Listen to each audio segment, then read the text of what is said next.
Assalamualaikum warahmatullahi wabarakatuh. Bagaimana kabar anak-anak sekalian? Alhamdulillah semuanya kabar baik.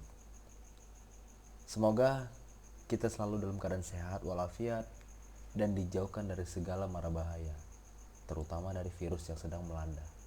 Amin Allahumma amin. Amin. Baiklah, sebelum kita memulai pelajaran kali ini, nah, marilah kita berdoa agar apa? Agar kita diberikan kemudahan oleh Allah untuk memahami pelajaran kali ini. Baiklah, berdoa dimulai. Bismillahirrahmanirrahim. Allahumma iftah alaina hikmatak wansur alaina rahmatak. Raditu billahi rabbah wa bil islami dina wa bi Muhammadin nabiyya wa rasulah. Rabbi israh li sadri wa yassir li amri yafqahu qawli. Amin. Baiklah, menanya kabar sudah, memulai dengan doa juga sudah, tapi masih kurang afdol jika kita belum memulainya dengan bismillah. Baiklah, marilah kita mulai pembelajaran kali ini dengan mengucapkan basmalah. Bismillahirrahmanirrahim. Oke, kali ini kita masuk bab kepemilikan. Semua orang pasti memiliki harta dan benda. Apakah itu mobil, rumah, motor, handphone, dan lain-lain.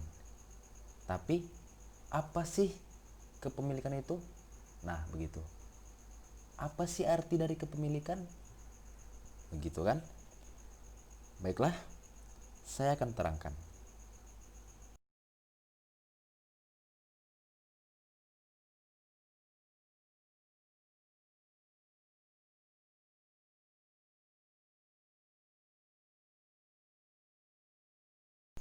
Baiklah, apa itu kepemilikan? Nah, kepemilikan adalah suatu harta atau barang yang secara hukum dapat dimiliki oleh seseorang untuk dimanfaatkan dan dibenarkan untuk dipindahkan penguasaannya kepada orang lain. Sebagai contoh begini, kita semua punya HP. Kita semua memiliki HP atau handphone. Gitu. Nah, handphone ini bisa dimiliki siapa saja. Si A bisa memiliki handphone dengan cara bagaimana? Dengan cara dibeli atau diberi. Nah, jika dibeli, ketika dia membeli handphone tadi itu, maka handphone tadi itu menjadi hak milik si A. Atau orang tua si A tadi ini memberikan handphone kepada si A, maka handphone tadi itu menjadi milik si A begitu. Menjaga dan mempertahankan hak milik hukumnya wajib. Dari itu, seandainya ketika di jalan, rupanya kita terkena musibah seperti dijamret misalnya atau dibegal, kita wajib mempertahankan apa yang milik kita, gitu. Seandainya ketika kita mempertahankan apa yang kita punya tadi itu, kita miliki tadi itu, kita misalnya wafat atau mati, tewas ketika mempertahankan HP yang mau dicuri tadi, maka insya Allah wafatnya kita bisa dikategorikan fisabilillah begitu.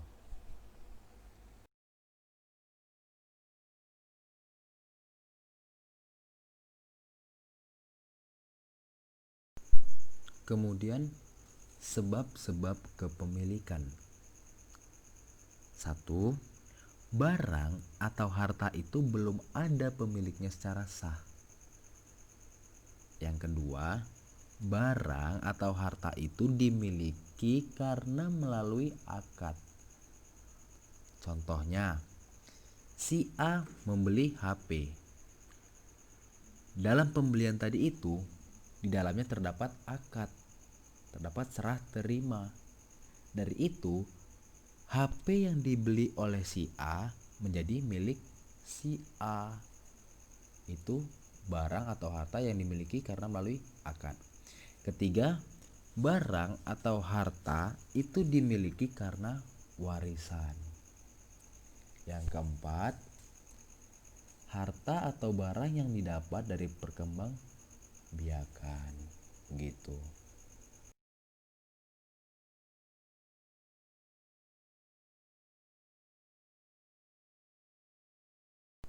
Kemudian ada macam-macam kepemilikan. Yang pertama, kepemilikan penuh, yaitu penguasaan dan pemanfaatan terhadap benda atau harta yang dimiliki secara bebas dan dibenarkan secara hukum. Nah, itu namanya milk tam. Yang kedua, ada kepemilikan materi, yaitu kepemilikan seseorang terhadap benda atau barang terbatas kepada penguasaan materinya saja. Yang ketiga, ada kepemilikan manfaat, yaitu kepemilikan seseorang terhadap benda atau barang terbatas kepada pemanfaatannya saja, tidak dibenarkan secara hukum untuk menguasai harta itu.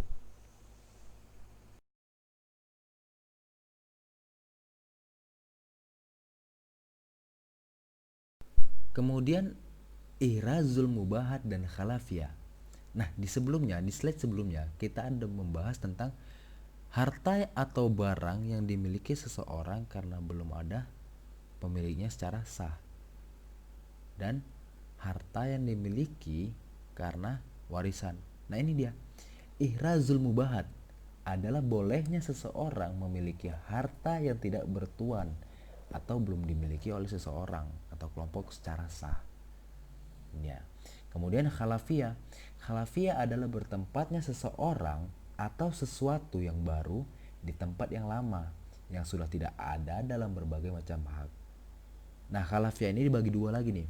Yang pertama, khalafiyah syakhsun an syakhsin, yaitu kepemilikan suatu harta dari harta yang ditinggalkan oleh pewarisnya. Artinya apa? Artinya warisan. Seperti yang diterangkan di slide sebelumnya. Harta atau barang yang dimiliki karena warisan. Nah, ini dia, khalafiyah syakhsun an syakhsin. Kemudian khalafiyah syai'un an syai'in adalah kewajiban seseorang untuk mengganti harta atau barang milik orang lain yang dipinjam karena rusak atau hilang sesuai harga dari barang tersebut. Begitu.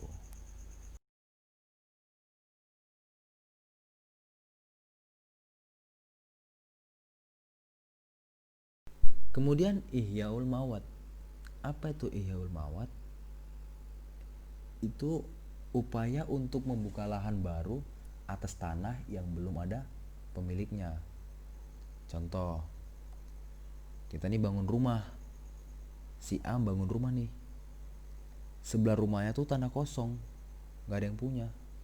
Dibersihin dia, ditanam dia nih, ditanam buah, tanam sayur, biar tanah kosong tadi ini produktif. Nah, ini yang dinamakan ihyaul mawat. Gitu. Buat lahan tadi ini, membuat lahan kosong tadi ini yang tidak ada pemiliknya menjadi produktif. Nah, ini ihyaul mawat.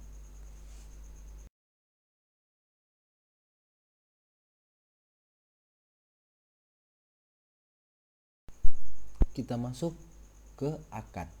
Nah, apa itu akad? Di slide sebelumnya lagi tadi ada saya membahas tentang akad.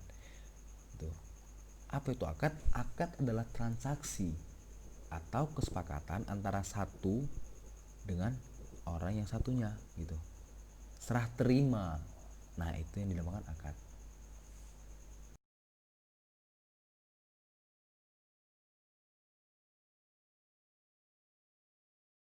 Kemudian kita masuk rukun dan syarat akad. Nah, akad juga punya rukun dan syarat nih. Apa itu? Yang pertama, dua orang atau lebih yang melakukan akad atau transaksi disebut akidah. Artinya apa?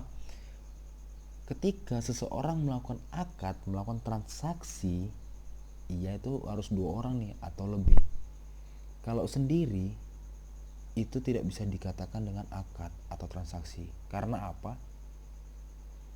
Lah, kalau dia sendiri mau transaksi sama siapa? Gitu loh. mau akad sama siapa, nggak bisa. Jadi akad tuh harus 2 orang atau lebih begitu. Yang kedua, sigot, ijab dan qabul. Ketiga, ada ma'qud alaih atau sesuatu yang diakadkan. Nah ini, si A mau beli HP. Nah, dia transaksi nih. Apa yang diakadkan, apa yang ditransaksikan? HP gitu. Jadi ketika seseorang melakukan akad harus ada barang yang diakadkan gitu. Harus nampak gitu, harus ada. Gak boleh gak ada. Nah kalau gak ada bukan akad namanya kan gitu deh. Jadi ma'qud alaih adalah sesuatu yang diakadkan gitu. Barangnya berarti itu wajib, rukun dan syarat akad begitu.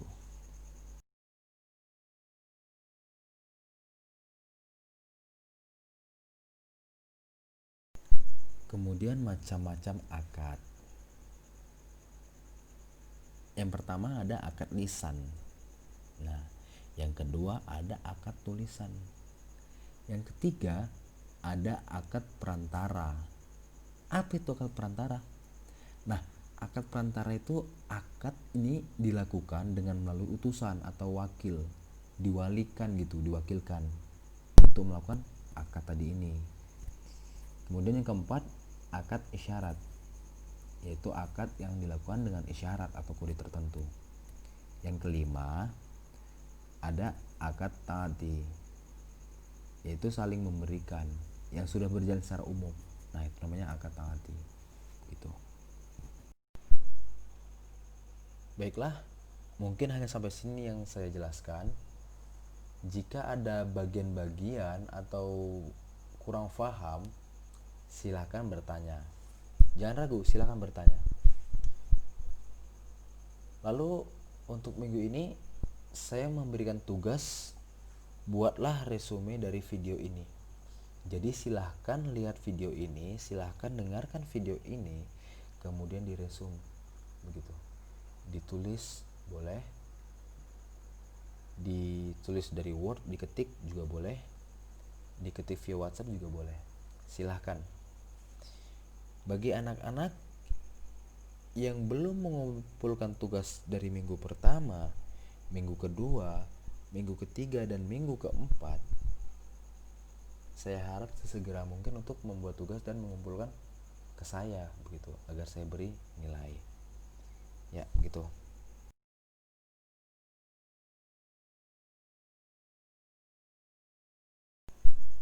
Baiklah, mungkin sampai sini saja pembelajaran kita minggu ini, pertemuan ini. Tak bosan saya ingatkan kepada adik-adik sekalian, kepada anak-anak sekalian, untuk belajar, untuk semangat dalam belajar, dan untuk terus belajar, dan belajar. Karena apa? Kita sama-sama tahu bahwa belajar atau menuntut ilmu ialah wajib hukumnya bagi muslimin dan muslimat. Ditambah lagi Rasulullah bersabda, barang siapa yang menginginkan dunia, maka hendaklah ia berilmu. Barang siapa yang menginginkan akhirat, maka hendaklah ia berilmu pula. Dan barang siapa yang menginginkan keduanya, maka hendaklah ia berilmu. Begitu. Tak lupa pula, tak bosan pula saya ingatkan, bagi anak-anak sekalian yang belum mengumpulkan tugas, segera dikumpulkan nak, segera dikumpulkan ya. Saya masih menunggu. Oke. Baiklah, mari kita tutup pelajaran kita dengan doa. Bismillahirrahmanirrahim. Allahumma inni astaudiuka ma 'allamtanihi farduduhu ilayya innal hajati wala tunsinihi ya rabbal alamin. Baiklah, kita tutup pembelajaran kita dengan mengucapkan hamdalah. Alhamdulillahirabbil alamin. Saya mohon diri. Assalamualaikum warahmatullahi wabarakatuh.